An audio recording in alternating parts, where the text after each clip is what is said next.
Hey, hey, hey, it's Krepsyk, and today we are making something for our 21 and older crowd. Today, with help of my lovely wife, who has much experience in mixing drinks, we are going to make Rockstar Bloody Marys.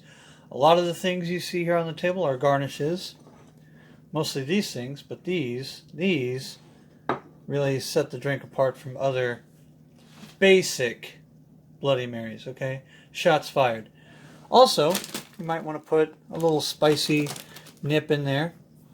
So we've got some Worcestershire sauce, A1 sauce. Today we'll be using Tito's handmade vodka, totally not sponsored. You should sponsor us. Zing Zang because it's delicious. Now, usually you're supposed to use Tabasco, but we have so much of this hot sauce. I don't know why I bought so much of that hot sauce. That's a whole different story. Anyway, hot sauce, grog salt, pepper, olives.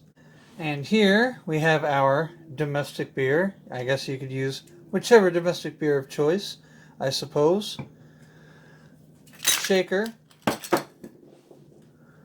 We were going to use wedges, but we didn't want to get wedges. So we got slices, which actually kind of turned out really well for the garnish. I don't know if you can see here, but the garnish has like a little folded up pickle and some cherry tomatoes or grape tomatoes, whichever.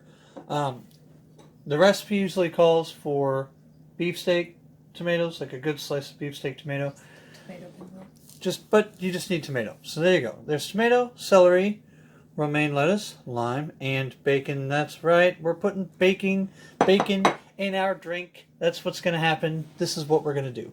So I'm going to leave all of the mixing up to the lovely lady assistant here. Let's make a wonderful drink. Alright, so let's begin. We have a few cubes of ice in our shaker. We're going to take our Tito's, and seriously, send me some Tito's.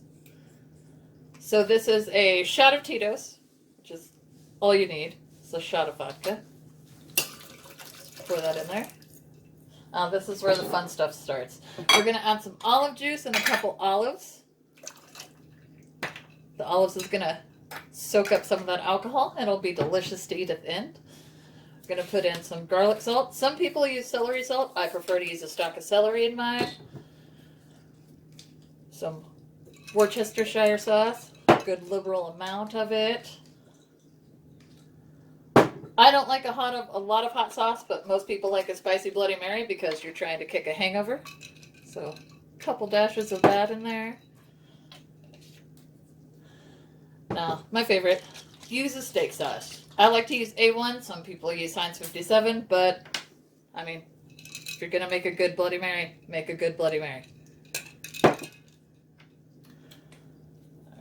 I'm going to hit it with a little bit of pepper. Doesn't have to be a whole lot, just a little bit. Alright. Now, what everybody forgets, you gotta put some lime in your drink. Wipe your hands off a little bit. Now, this is a secret ingredient. You can use any domestic beer. I prefer this one. Shameless plug on my part. Sorry. We're going to add the Zing Zang. Doesn't have to be a lot because you have already put the whole kitchen sink in your drink. You can also use just regular tomato juice. Some people like to use clamato juice. If you do that, I suggest to garnish it with a shrimp. Makes it look pretty. So we're going to shake the hell out of this.